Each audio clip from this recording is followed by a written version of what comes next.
All right. So, very exciting because we're beginning the second Mishnah of the first parak. We're on page 215 in the Art Scroll Koran Talmud. We're on Daf Hey Amud Aleph Hey side A, about 12 lines down, the Mishnah. So, we're in the same chapter. So typically, every Mishnah in the same chapter sort of generally focuses on same or a similar topic. This Mishnah is a bit of a continuation from the previous Mishnah, but it also introduces some new laws, new concepts, which are going to be explored by the Gemara. So even if you have not been a part of the previous classes, you'll catch on to most of it pretty easily. And any questions before we start? Are we ready?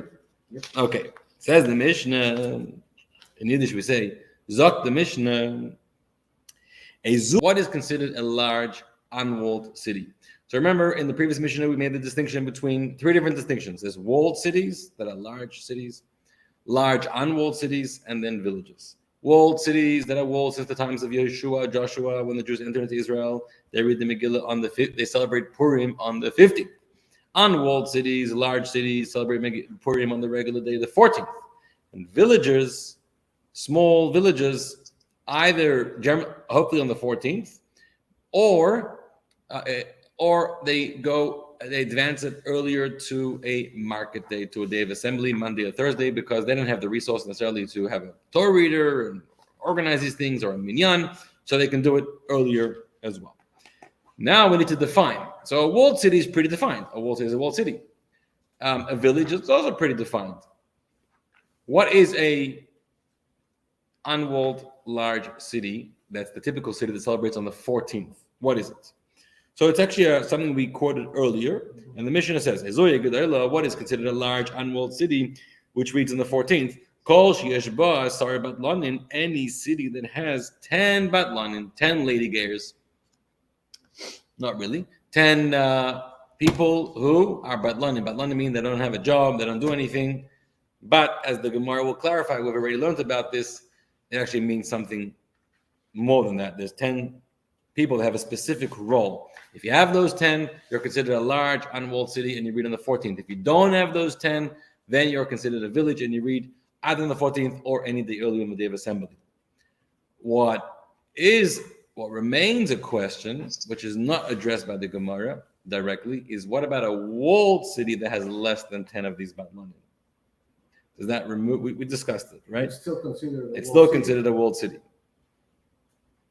That only applies to an unwalled city. That's apparently what the Mishnah seems to be saying. Yes. So if you have those 10 people, you're a large city. Pachas mikan. If you have anything less, harizeh kfar, you have the status of a village, and you will read earlier if needed.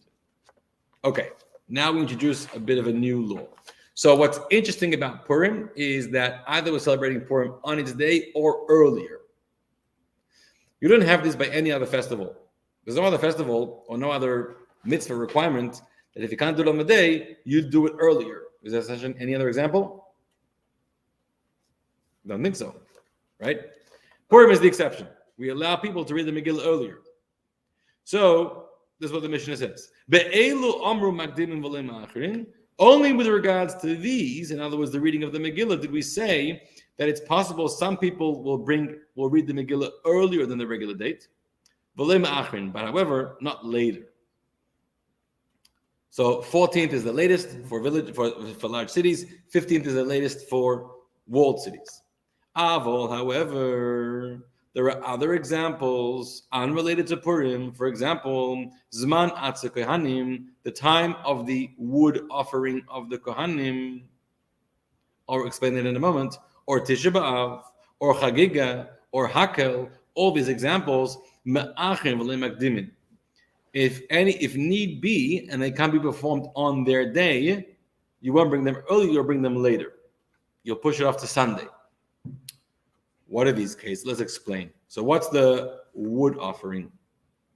So the temple, just like a synagogue, just like every non-for-profit, it survives because of the donations of the people, of its constituents. So one of the things that the temple went through a lot was firewood, because imagine you have to keep a fire burning a whole day, a whole night on the Mizbeach, on the altar, plus other fires that were used as well. There's a lot of firewood. So it was the role of the people. Many families had their time annually that they would make donations to the temple, a wood donation, right? You have a farm, you have a forest, you have a backyard, you chop down wood, you donate it to the temple. And when you do that, you would also bring a special carbon with it as well. It was a gift, a way of a ceremony to celebrate that contribution to the temple. And you had your fixed time every year, right? It was evenly spaced, so that, like you want to have cash flow throughout the year, so you want to have wood flow throughout the year, so you have people coming on. Everyone has their date. Okay, that's one example. The question will be, what happens if your day falls out on Tisha B'Av? So on Tisha B'Av, you cannot be bringing your wood. Your wood is muktzah. You can't be carrying on.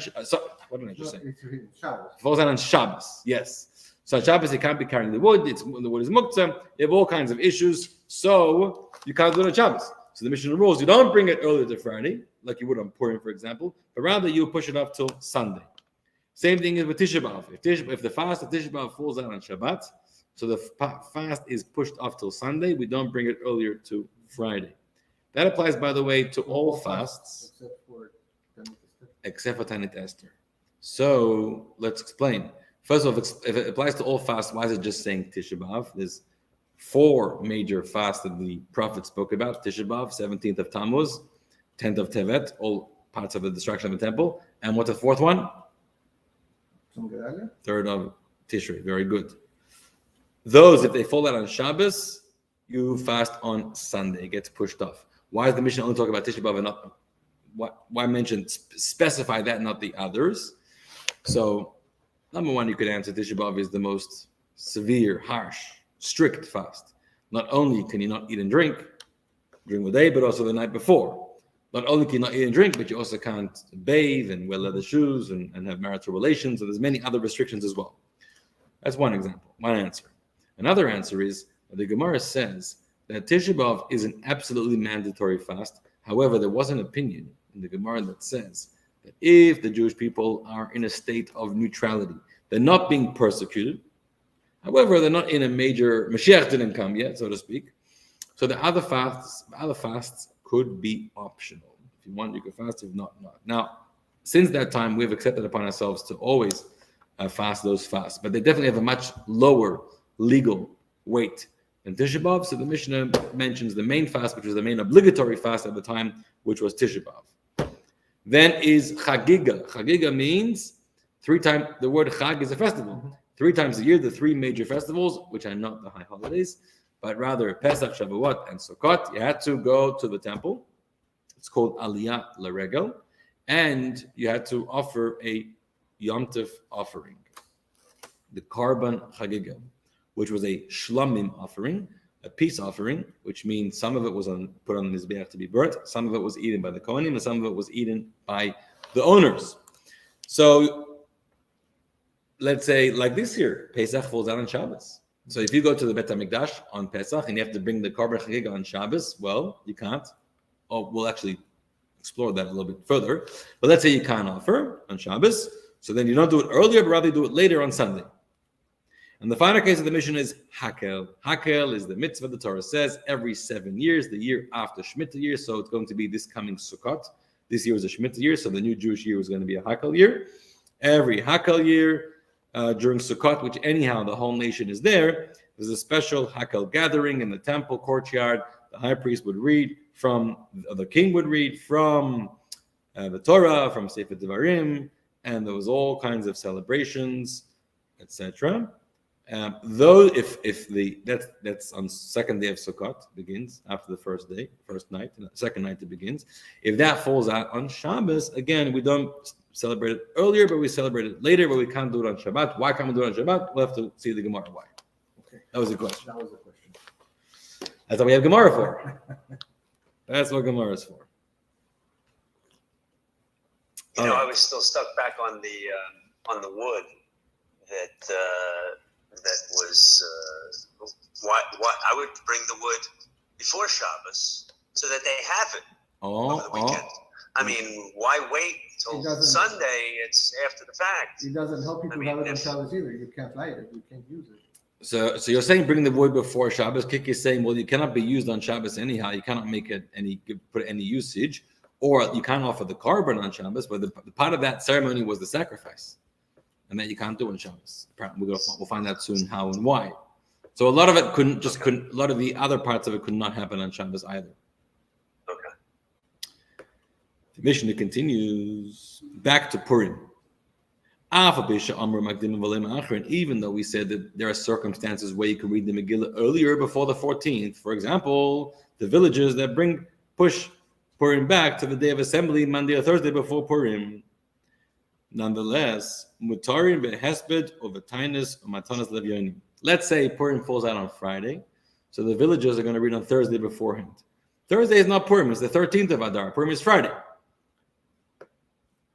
Just because we allow them to read the Megillah on the 13th, nonetheless, it doesn't become a Purim day, and they're still allowed to conduct eulogies. You're allowed to fast, and you're allowed to, or I should say, supposed to give money to the poor. So on Purim or any festival day, you're not allowed to eulogize. If somebody passes away, you're allowed to bury them, but you don't go extensive eulogies and crying and all this kind. It's not appropriate for that day. Fasting, you're not allowed to fast on Shabbat or on a festival, and this is like personal fast. Sometimes people do fasting for Teshuvah, fasting for the day before a wedding, fasting for all kinds of diets, maybe. Yeah, Michael, you're not fasting today, or you just did some good celery juicing? What'd you do? He's doing his juicing. Well, we start our day with celery juice and lemon water. So what is it? Just pure only celery juice? Pure celery and what, juice. Any base? Any base to it? Nope, that's it. Celery juice. All right. Once you remove the celery from the juice from it, it becomes herbal medicine.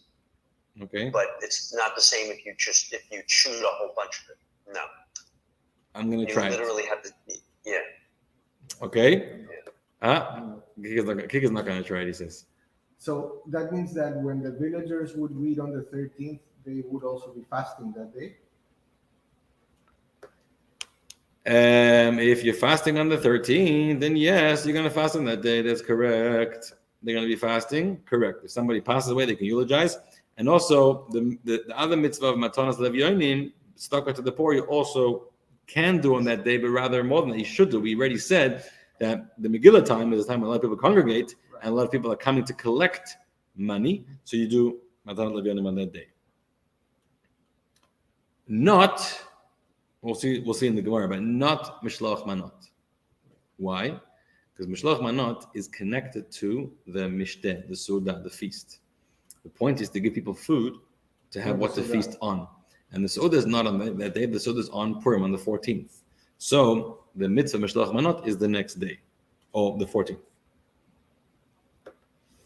Now we have one final law of the Mishnah, which we've already quoted earlier. Amar Rabbi Yehuda taught, Mosai, when are villages allowed to read the Megillah earlier on a Monday or a Thursday before Purim?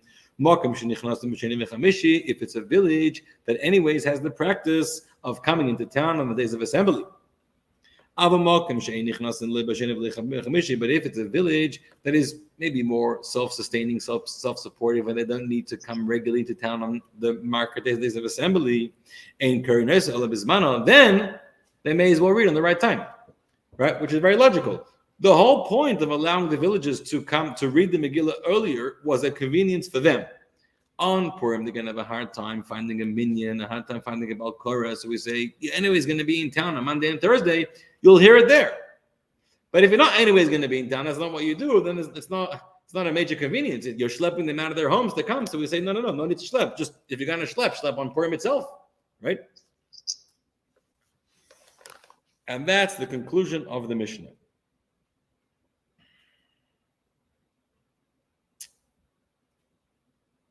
All right, the Gemara will now dissect this Mishnah. What was the first law of the Mishnah? Defining a big city. A big city is one that has the 10 batlanim. Tana, we taught in the Mishnah, Asar batlanim shebebesakan up. So the Gemara clarifies here. Who are these batlanim? So when you use the word batlan, it could be a lazy bum that doesn't go to work, stays in their pajamas in their basement and plays video games the whole day. That's also a batlan. So the Gemara clarifies the 10 batlanim we're talking about here are Asar batlanim shebe beis hakneses. 10 batlanim that spend their time in the synagogue.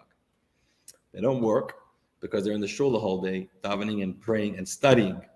And in fact, they're supported by the community. It's called a kollel. So the community has a kollel, and the community funds support the kollel, people studying Torah a whole day. And they're your support system. They're the ones you can rely on. We know we're always going to have a minyan there. And like the Mishnah says, the Gemara in Bracha says that Hashem, when he comes into a shul, he doesn't see people there, he doesn't see a minyan there, he gets very upset. So you always want to have 10 people over there. And it's a built-in minyan. So these people, so a city that can afford to have these 10 batlanim sitting there a whole day is a large enough city. It's got its infrastructure and its support system. That's considered a large city that you read the Megillah on the regular day 14th, and you cannot bring it earlier to a day of assembly. By the way, your son did a great job. Yes, he did. Tell him. Yeah. He's in New York now. He did another great job, and so they have it's a worldwide program. It's called Chidon. I think I mentioned it before. So it's 4th to 8th grade, and basically the whole Sefer Mitzvot of the Rambam, the whole book of Mitzvot, which they've made an amazing curriculum out of it, is divided into 5 books. And from 4th to 8th grade, each kid is studying a different book, and you get tests over the year. It's extracurricular. And back it used to be, before the program got too large, that anybody who received certain average grades over all the, I think there's 4 tests of each year, got to go to New York and be part of, it's a big trip, and also be part of a major event there. Anyhow, this year, it didn't happen past 2 years because of COVID. And this year they crunched their numbers, and they're like, it doesn't because I mean every parent pays a little bit, but a lot of it is subsidized. And there were thousands and thousands of kids coming in. Thank God, so many kids were doing it. So this year it's only 8th grade. It's become an 8th grade trip. In 8th grade, and actually I think moving forward, it's going to be only 8th grade. And if it's your 5th year doing it, meaning you've passed every single year, then you go to the trip. And by the way, this year's only 8th grade. Tzvi did it every single year, but thank God. But and they still have like I think 1,300 kids came from all over the country. So it's for sure all over the country. Sometimes they used to come in from overseas. I don't know if they came from overseas this year, but for sure all over the country. That's huge. Yeah. And they're like having an amazing time. They're taking them. I went to what's the mall? The new mall called? America's Mall or. Yeah, in New Jersey. Yeah.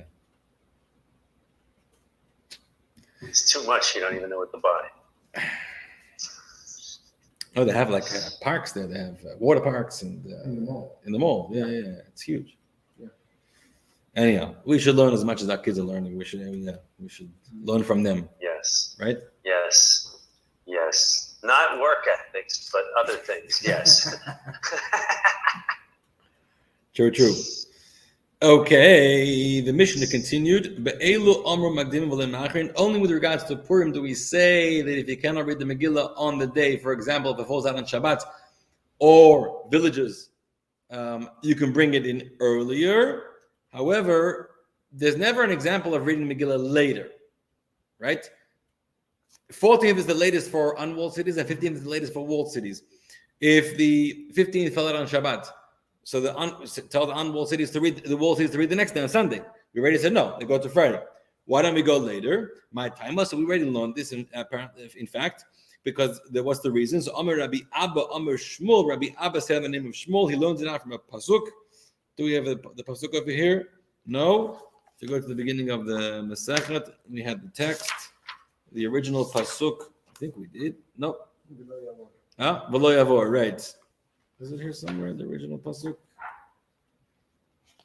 The Megillah says, somewhere, I don't know. So on page 193, second paragraph, the Jews confirmed, took upon them and upon their seed and upon all those who joined themselves to them, and it shall not pass, that they will keep these 2 days according to their writing, according to their time in every year. Now, these days should be remembered and preserved throughout every generation, every family, every province, and every city. And these days, okay, so that shall not pass can mean a number of things. But here, Rabbi Abba learns then it means you can't pass the date. Sorry, you can't pass the date, and that's the last time you can read. Now that we mentioned the teaching from Rabbi Abba in the name of Shmuel, so the Gemara is triggered and says, you know what? Let's remind ourselves of some more things that Rabbi Abba said in the name of Shmuel, which are completely unrelated to what we just learned. But they're interesting teachings. Amar Rabbi Abba, Amar Shmuel, Rabbi Abba also taught another law in the name of Shmuel. Minayin she'ein manin yomim l'shanim. From where do we know that we do not count days for years? But rather we count months for years. Okay, so what's going on over here? So there's the solar calendar and there's a lunar calendar. The solar calendar is the sun, the orbit of the sun, 365 days. The lunar calendar is the orbit of the moon, which is only a 29 and a half day orbit.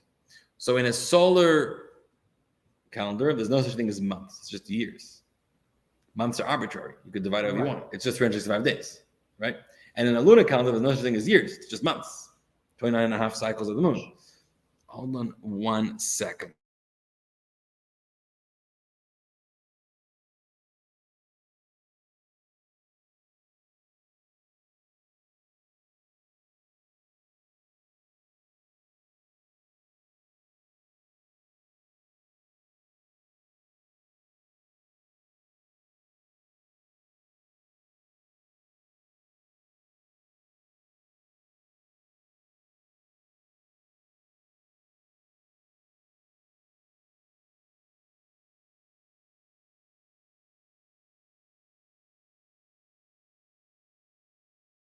All right, we're back. Sorry about that.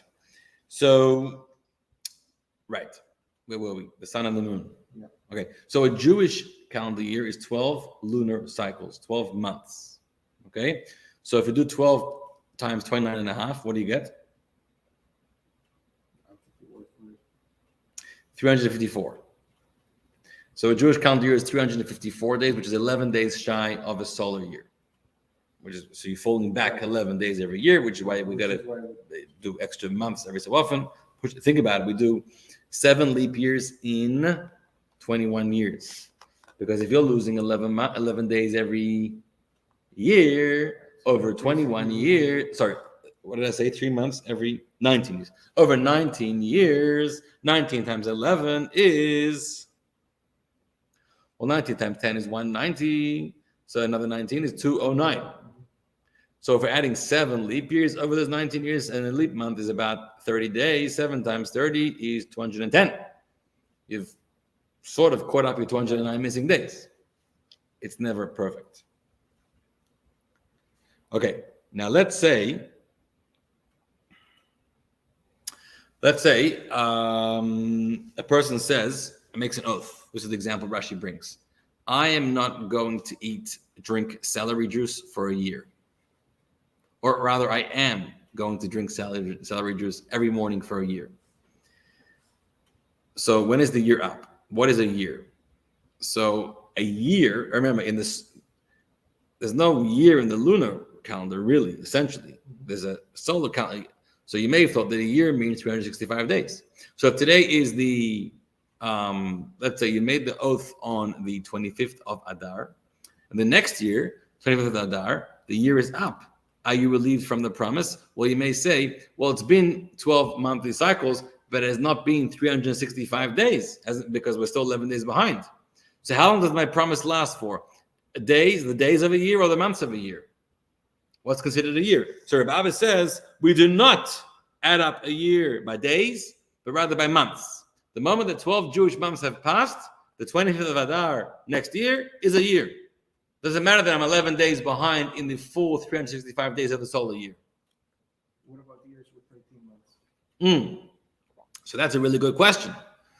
If it's a leap year and you say a year, does your oath last for 13 months or last for 12 months? And the Gemara talks about that. That's a discussion. Yeah. Is a year specifically 12 months, or is a year and it might be 30 months sometimes? Right? That's the question. Based on what this is saying, the year is a year. It's not. Why is it 12 months? There's no reason why it should be 12 months. It should be what? It should be till you get to the same date the next year.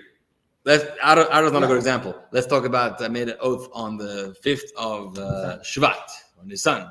Right. And there's going to be 2 Adars. To get to the 5th of Nisan the next year, it's going to take 30 months, right? It's a good question.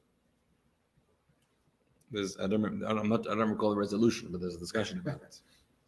So he brings a proof because it says in the Torah, which is a portion we're going to read this Shabbos, Gabbai, the extra HaChodesh, it says, L'chadshei Hashana. The first mitzvah Hashem gives the Jewish people coming out of Egypt, or almost coming out of Egypt, is Chodesh Hazeh Lachem Rosh Chadashim Rishon Hu Lachem L'chadshei Hashana. The mitzvah of establishing the new moon, sanctifying it, and establishing a Jewish calendar. And there it says, you'll establish this month, L'chadshei Hashana, for the months of the year. That tells me that a year is made up of months, not of days. We count a year by months and not by days. That is Rabbi Abba's teaching. Wait, you're coming out very unclear. I think that's my... You know when you take a call and then and the phone is not clever enough to know that the call ended and then you can't hear him anymore? Then we disconnect audio and then do it again. Talk. Yeah, go. Can you hear me? Yeah. No, it's not you, it's me. Talk, go. Okay.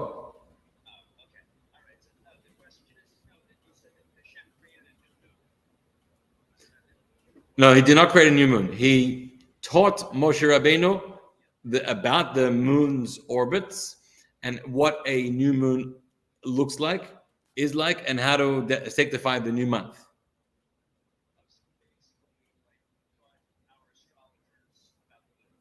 He taught Moshe Rabbeinu about the moon, and Moshe taught us. Yes, yeah, and about the whole Jewish calendar cycle.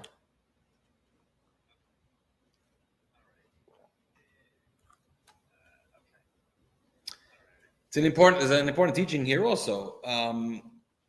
What's the difference between days and between months? So days go by the sun. What defines a day? The sun. 24 hours. The sun rises, sun sets. Every day, exactly the same. There's never been a day in the history of the world that the sun has not risen or is not set. There has been a day where the sun's setting was delayed. You know about that with Yeshua? Yeah. And there has been a day that we made up that time when the sun rose early with Yaakov. There's a whole story, one made up for the other, but it's pretty set in stone. A month is very different. A month is made up of the moon, and if you look at the pattern of the moon, it's sort of 15 for half the month. The moon is growing bigger, and on the other half the month, the moon is growing smaller. So it's like a lot of change going on. So there's the days of your life. The days represent that which is the stability parts of your life. What are the things that you do every single day, day in, day out? For some people, it's their celery juice, and for some people, it's the paper in the morning, or the coffee, or the jog, or going to work, or whatever. It's like this is the routine of life, okay? And the routine of life is very important. Life without routine is very challenging and probably a lot of time wasting. But at the same time, when life just becomes routine, we got a problem because we get stuck and we're feeling like we're imprisoned in our routine. So then you got to shake up your life with months. And months mean constant fluctuation and change. Do something new, do something different, shake up your day, shake up your week. One evening, be spontaneous, take out your wife, go make a plan, read a book, go to a shir, learn Torah, something that's different every single day, or at least, every few days. So, and Rabbi Abba says here, that months are more important than days when it comes to a year. So, growth is really, really important. Okay, next teaching. Now that we just said this in the name of from Rabbi Abba, the Gemara says, "V'Rabbanan the Caesarea, the rabbis of Caesarea. There's a whole large Jewish community living there, and a big and a bezdin and a yeshiva there, and they say in the name of Rabbi Abba as follows: Let's talk about months now. Months are not made up of hours, but rather are made up of days. Meaning as follows. Let's give an example. Let's say, all right, I saw a good example here. Maybe Rashi brings an example. Yeah. A person tells his wife, I'm giving you a get, and the divorce is by the way, why is a get called a get? The word get is a bill of divorce. Why is it called a get? It's a strange word. It's a made-up word. It's not even in the Torah. The rabbis made the word get. So you should know that Gimel and Tes are two letters that are never next to each other in all of Tanakh. Really? There's actually 4 examples. This Gimel and Tes is one of them. There's a couple Samach examples, maybe Beis and Samach, or Tzadik and Samach. There's like 4 examples of 2 letters that are never together in the Torah. So get is one of them. So point being is if the Gimel and Tes are always distant from each other, and that's the idea of the get. We're separating now. Cool, right? Okay, so a man gives a get to his wife and he says, on condition, if I return back in the next 30 days, then we're still being married and the get is invalid. But if I don't return in 30 days, we're divorced. Now, by the way, this was a pretty common practice back in the day, but let's say a man had to travel for business, gets on a ship. And in those days, it wasn't so reliable that you're actually going to come back. And if you got lost and shipwrecked, whatever, there's a high chance that no one's ever going to find you either. And if the wife doesn't know what happened to the husband, she is an aguna, okay? And she's stuck for life. They're never going to find him. So it's really complicated. So a solution to that, right? The man estimates that the trip could take 20 days, let's say. So he says, in 30 days, if I'm not back in 30 days, I'm dead. Right? And then I want the get to be a get. I'm giving you the get now, but it'll become a get after 30 days if I don't return. If I do return, then it's not a get anymore. That's an example.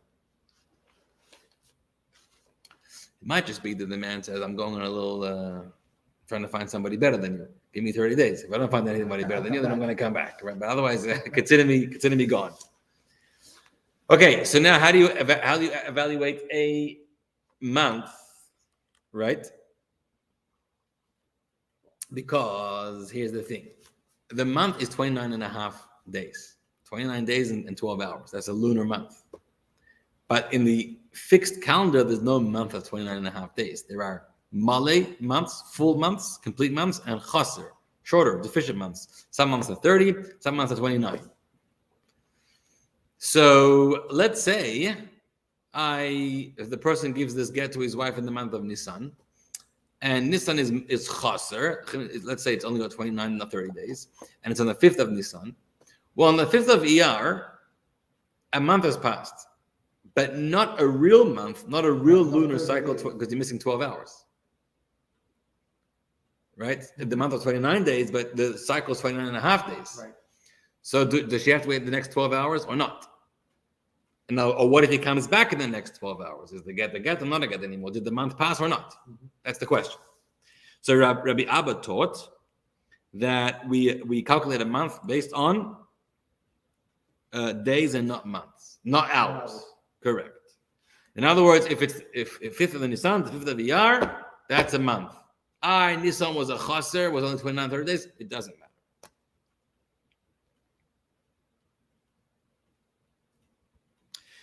Yom because the pasuk says ad chodesh yomim till the month of days. The month is calculated by days, so we count days for the months. We do not count months by hours. Days and not hours. There's a similar question. Let's give an example. Actually, we have this example. So my mother gave birth to my baby twins.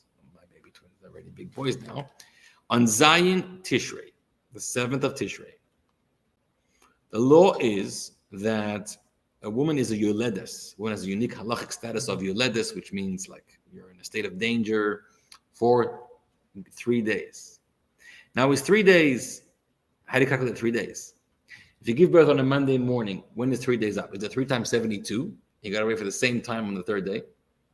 Or is it it's Monday morning, so Monday is the first day, even though it's only partial day, and then just Tuesday, Wednesday? Or is it Monday is not a full day, and it's Tuesday, Wednesday, Thursday? When 3 days up? And for my mother's sake, perhaps it could have been a question whether she has to fast on Yom Kippur. Now, either way, you probably would not have to fast. I mean, even if it's a fourth day nowadays, a woman after giving birth, I'm sure any rabbi would have told her, do not fast, especially at her age, having the twins, etc. But technically, after 3 days, it's already, you need a halachic ruling, right? Mm-hmm. Versus before 3 days, you're led this, it's a state of pekuach nefesh. It's not even a question. You're not allowed to fast, really. So, when the 3 days end, the 9th of Tishrei, in the middle of Yom Kippur, or after Yom Kippur, 3 options, right? I think my brother spoke about this at their bar mitzvah. Yeah. I only know because I made the speech, but I don't remember if this was a speech that I made for them. I feel like it was. I'm reminding myself now. Okay. Weiter. Let's go further. The Mishnah said that only Purim gets, in certain circumstances, gets brought earlier, but not other days. So, for example, Zman Atzei Kohanim, when you bring in the wood offering, or Tisha B'Av, or Chagiga, the festival offering, or Hakel on Sukkot, they fall out on Shabbat. You do not bring it early to Friday, but rather you're always pushing it off till after Shabbat, till Sunday. Let's go through all of these to figure out why. So the Gemara says Tisha B'Av. What's the reason if Tisha B'Av falls out on Shabbat, you don't do fast on Friday, but rather you fast on Sunday? And the Gemara gives a very, very powerful, important explanation. And the Gemara says, Akdumi Puranus lo mekadmi. We don't advance calamity. Puran is like punishment or bad events. We don't bring them earlier. We can bring them later, but not earlier. In other words, maybe there's this concept also, Mashiach might come, and then Tisha B'Av will be canceled. It'll be a festival then. So why would you bring it early to Friday? No. Keep it Shabbos. Maybe Mashiach will come Friday or Shabbos. And if worst case scenario doesn't come, fine, then we'll fast Sunday. But don't bring it earlier. Bring it later. Conversely, a simcha is the other way around. We do not push off simchas, but if need be, we push back simchas. So sometimes, especially it happened during COVID. Someone was supposed to get married on July 4th in Guatemala, whatever. Well, they're not getting married July 4th in Guatemala because they're not traveling anywhere. So you could still keep the same day, or let's say you want to change the day in the backyard or whatever. So we have a lot of these conversations, and ideally, don't make it later, make it earlier. We never want to push off a simcha. Earlier is fine. Today I was at a funeral, and the chatan, there's a boy that's engaged, the chatan's grandfather passed away, and he's getting married in 2 weeks' time. And I spoke with him, and he said, listen, we're not pushing off the simcha. I said, you're right, we don't push off the simcha. You get married.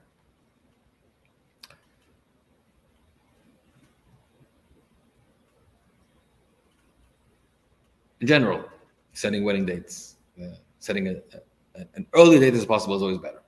Some people get engaged, and then we have to wait a year. This is concept. You have to wait a year. In 12 months, we're getting married. What the heck? Why in 12 months? Get married in 2 months. What are you waiting? If you're ready to decide it, just go ahead and do it. Get married. No, but we can't put a wedding together so quickly. That's not true. Put a wedding together very quickly if you want to. COVID definitely taught us that. I mean, we made smaller weddings, but people got married in a week, in 2 weeks. Sounds like my wedding. Yeah. It was the 5th. We spoke to the rabbi. We went on the 5th of March. We wanted to get married in July. And he said, let's do it a little bit sooner. When? Sunday. So Sunday came and we did it. That was it. Awesome. Love it. It was a beautiful. Yeah. Basically, I've never made a wedding before. I'm not holding by that yet. But I can imagine if you set a wedding date for 12 months or for 3 months, it's the same amount of stress. And the question is, do you want to be stressful for 12 months or stressful for 3 months? You decide. Because it's going to be, right? Huh? I'll take a week any day. I didn't stress at all. Kika didn't stress at all. I wasn't doing the Who arranged your wedding? My mother. Yeah. Okay. But one day, visit Hashem, we'll arrange your wedding. Yeah. Don't make it 12 months. Make it 3 months. Okay. Next scenario.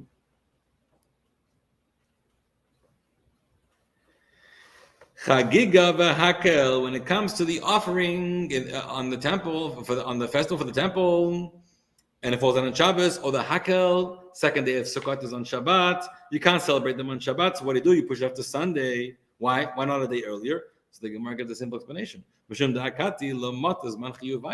earlier, it's not, it doesn't make any sense. You can't bring a Sukkot offering on the day before Sukkot. It's not the time. It's like blowing the shofar the day before Rosh Hashanah. If it falls on Shabbos, let's blow on Friday. I mean, blowing on Friday is as good as blowing today for Rosh Hashanah. If today's meaningless, Friday's meaningless, right? You're going to ask, then maybe Sunday is also meaningless. Why is Sunday any better? No. So Friday is meaningless, but Sunday is not. And we're going to explain why. Basically, just an introduction. Every Yom Tov, let's talk about the three festivals, Pesach, Shavuot, and Sukkot. Generally, they are 7 days or 8 days, right? So Pesach is 7 days. Sukkot is 7 days, and then Shmini Atzeret, the 8th day. Shavuot is a little different, it's only 1 day. But you have 7 days or 8 days on Sukkot to offer the Sukkot offering. You should try to offer it on the first day, but if you don't, you still have Tashlumin. You have time, you can make it up in the coming days.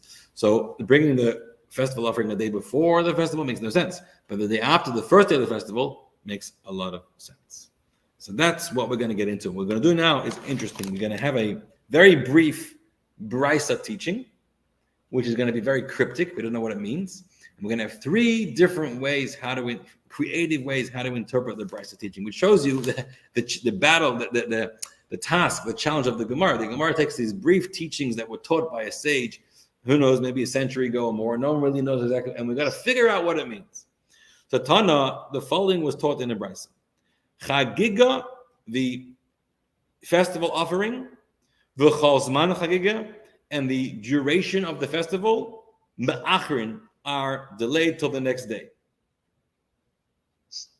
What does that mean? The festival offering and the duration of the festival are delayed till the next day. I mean, Chagiga, the festival offering, we know what it means. It means if it falls on Shabbos, you do it on Sunday. But what's the next 3 words? V'chol zman Chagiga, and also all the duration of the festival. What's it even talking about? What's the obligation of the duration of the festival, and how's the duration of the festival get pushed up to the next day? What's going on over here? So the Gemara asks, I understand the word Chagiga, the festival offering can get pushed off. It makes sense. Because if it happens on Shabbos, like this year, Pesach is going to be on Shabbos. We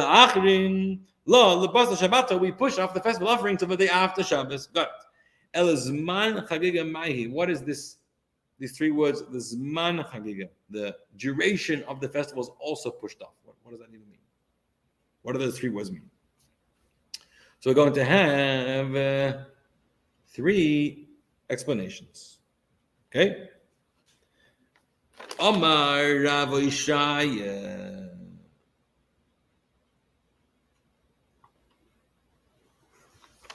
By the way, I want to point out something else.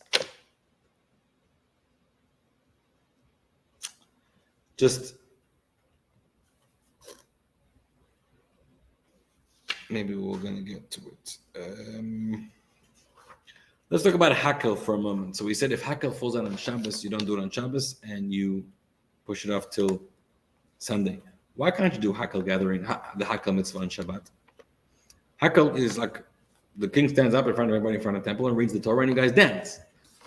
Okay, so maybe the musical instruments you can't do on Shabbat. Or maybe in the temple, actually, musical instruments were not forbidden because rabbinic prohibitions were not forbidden in the temple. So why can't you celebrate Hakel on Shabbat? Why does it have to get pushed off to Sunday? So there's 2 answers. One answer is that part of the mitzvah of Hakel was to bring anoshim, noshim, v'taf, men, women, and children. The entire family had to be there.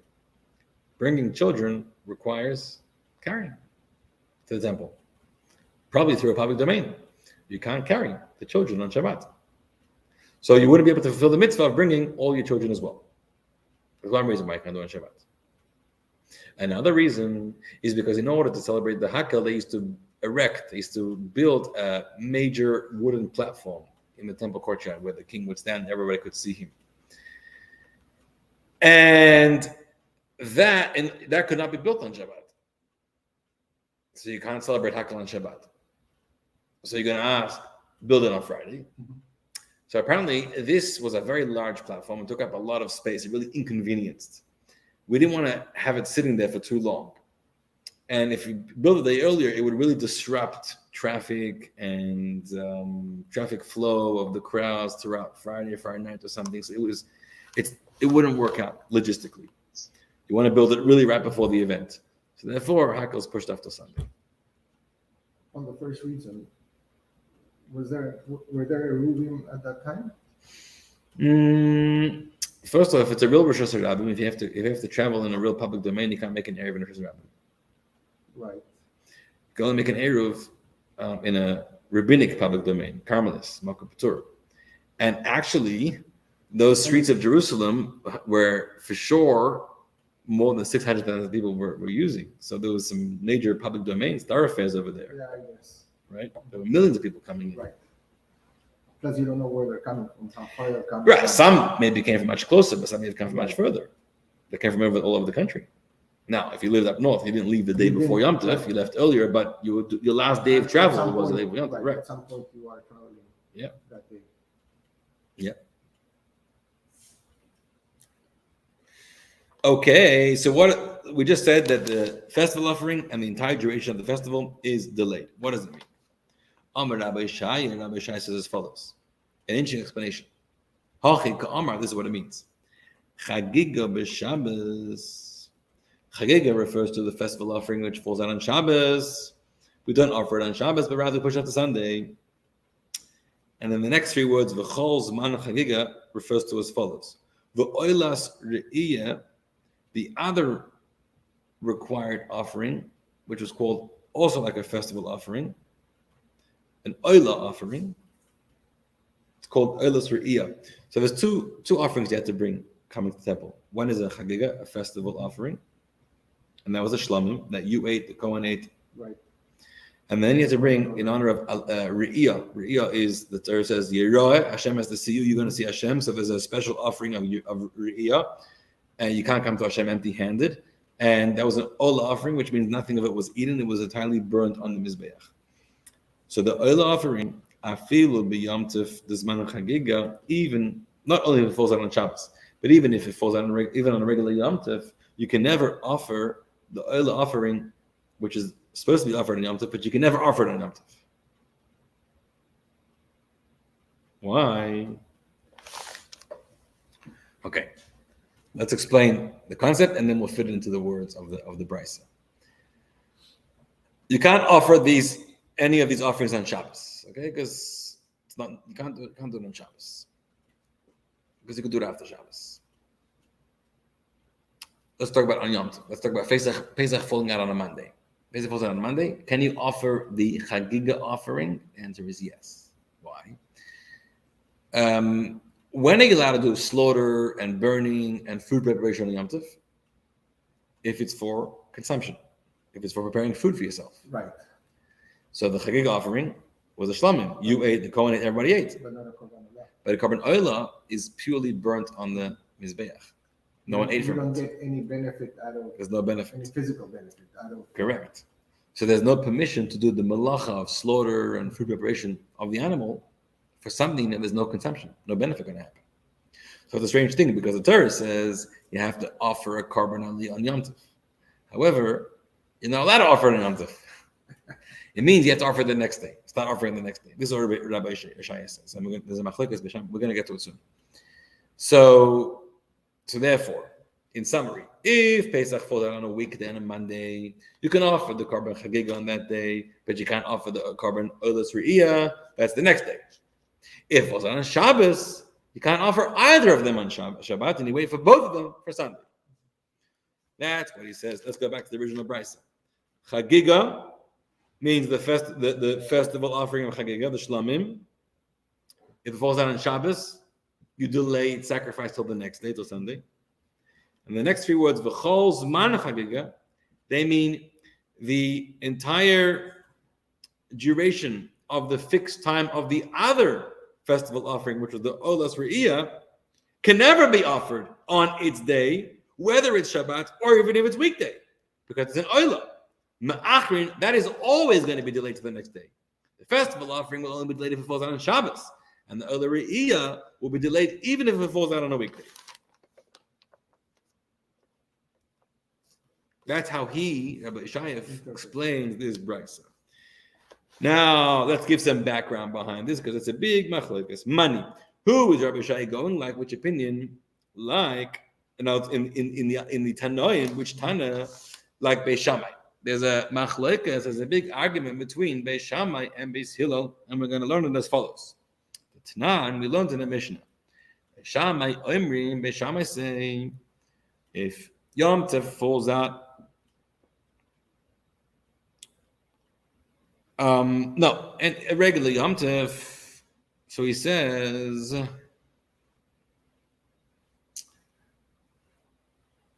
Mevin Shlamim b'Yom Tov. You can offer the Shlamim Chagiga offering on Yom Tov, that you can do, like we explained. Ve'ein tzomchin aleim, but you're not allowed to do smicha on the animal. So every time a person donates an offering to the temple, before it's slaughtered, the balabais, the donor, places his hand on the animal, does a form of vidoy, a form of confession. That's the point of the sacrifice. And the vidya had to be done in a way that you're actually leaning on the animal, not just placing your hand, but actually leaning your body weight on the animal. That was the process of the vidoy. So Beit Shammai says you can offer the sacrifice, but you cannot do the smicha, the leaning on the animal on Yom Tov.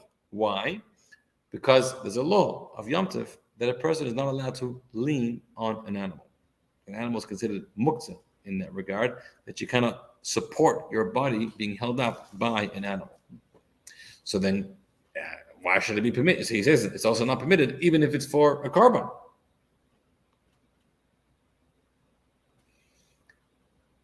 You need to do smicha. You need to do this before you offer the sacrifice. So Beit Shammai holds, and this is where Beit Hillel is going to argue with him. Beit Shammai holds smicha, the leaning on the animal, need not be immediately before the sacrifice. So it could be the day before. So since this is something that could be done the day before on Friday, the rabbis did not permit you to do it on Shabbos. Anything that you could do before, on Yom Tov, anything you could do before Yom Tov and need not be done in Yom Tov. You can avoid doing Yom Tov. You're not allowed to do it on Yom Tov. So Beit Shammai says you should have done it yesterday, or you should be doing it yesterday. Also, you cannot offer the oila offering, as we've already said. An oila offering is no human consumption, no human benefits, so you can't offer it on Yom Tov. Beit Hillel argue about two things. Beit Hillel say, Mevin Shlamim, you're allowed to bring the regular festival offering, as we've learned. Even Beit Shammai says you can bring the regular festival offering because it's human consumption. Ve'olas, you're also allowed to offer the oila offering, the burnt offering on Yom Tov. Michael, if you're talking, we don't hear you because you're on mute. Your mouth is moving, but I don't hear any sound. You're muted. I don't know if he's talking. Okay. And he argues, and he says, and you could do the smicha, you could do the leaning and the confession on the animal on Yom Tov as well. Rabbi, is your volume down? Can you hear me? I hear you. Can you hear me? Just barely. Really? I had to take my earphones because I had to plug in power. I can hear you both fine. Oh, Ryan is there. You got Ryan on there. Ryan, sorry, I didn't know you here. You know where we are? Were you here the whole time? Me? Yeah. Oh, I came in about 15, 20 minutes late. I didn't even see you. Oh my gosh. Do you know where we are? You following? I actually was confused. I couldn't figure it out until I saw wait, why don't you ask? the next Mishnah. You know what the Mishnah says? You know what it says in Pirkei Avot?